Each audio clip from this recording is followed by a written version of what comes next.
So one of the things that I would love for you to do to build resilience and hardiness is to start with a quick self-assessment. So follow along with us. Essentially, we're going to ask you to do a quick 1 to 5. It doesn't take long, but you start with the physical dimension and you say, okay, if I look at a 1 to 5 scale and a physical dimension is how much charge I have, a 1 would be my tank is empty. I'm not, you know, I'm running on fumes, I'm dragging. A 5 would be I'm full, right? I'm kind of running on all cylinders. And a 3 would be some days I've got it, some days I don't. And so you would give yourself a 1 to 5.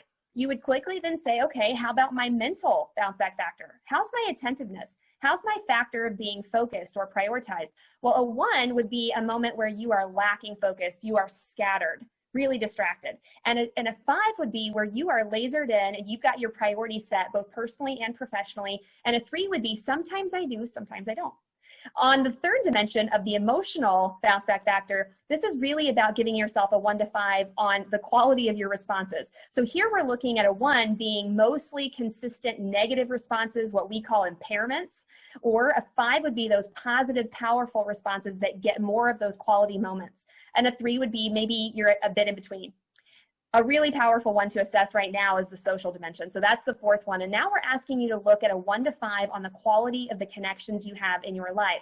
A 1 would be they're kind of weak and not fulfilling. They're lacking something that I need. And a 5 would be I'm really making those moments happen the way I'd envisioned. And a 3 would be somewhere in between.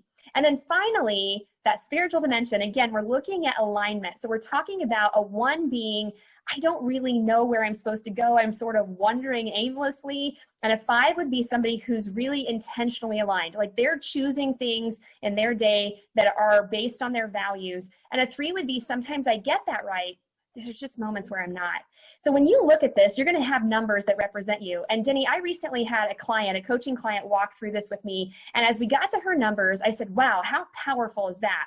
And then I tacked on another little nudge to her. And I said, what if you had the numbers of your employees? What if these were those numbers, right? So I'm just putting these numbers on the screen, but what if you had an employee who took this assessment and then they disclosed to you, hey, Sarah, I'm a 2 in the mental dimension. I am really foggy and I'm having trouble figuring out what to do next. I don't even know what's expected of me anymore. Or what if they told you they were a 2 in social connections and they feel isolated? You have so much more you can do to guide them to bouncing back if you just know where they're at. So Denny and I are going to encourage you to not only take the self-assessment, but be very mindful about knowing where your team is. And here's the deal. You are not going to be able to count on them coming to you and saying, hey, just wanted you to know I'm kind of foggy today. Yeah, that might not happen. You're going to have to be proactive. You're going to have to ask great questions. You're going to have to say, hey, Denny, what's stressing you lately? Is there anything that's stopping you? Do you have anything you need? And if you ask them very specific questions, you might be able to find this out and then position yourself or great resources to help them grow. So one of the things I think is great, Denny, is that maybe next step is for you to talk to them about why this is so important for them to maybe invest a little more time in, and then how they would go about doing that.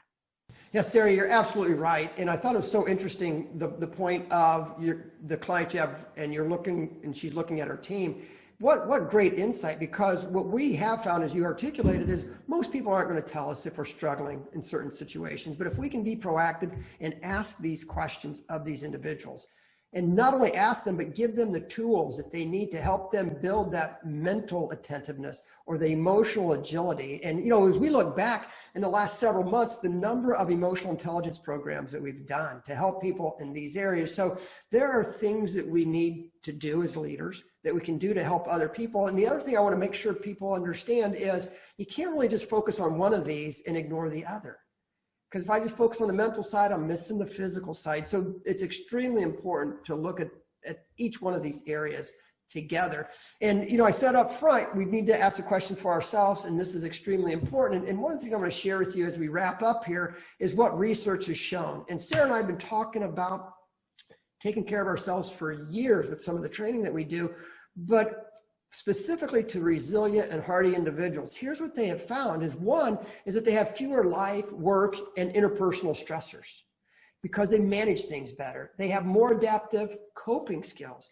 And right now where we are, we need to have those coping skills. And it also gives us the ability to be more flexible, more adaptable. And for me, as I look at this, it's the whole life satisfaction piece, personal growth. They know that they're more engaged in what they do.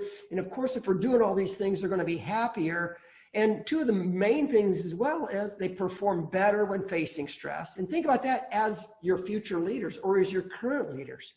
If they can handle these stressful situations better. And one of the main things that they found is they are more effective leaders.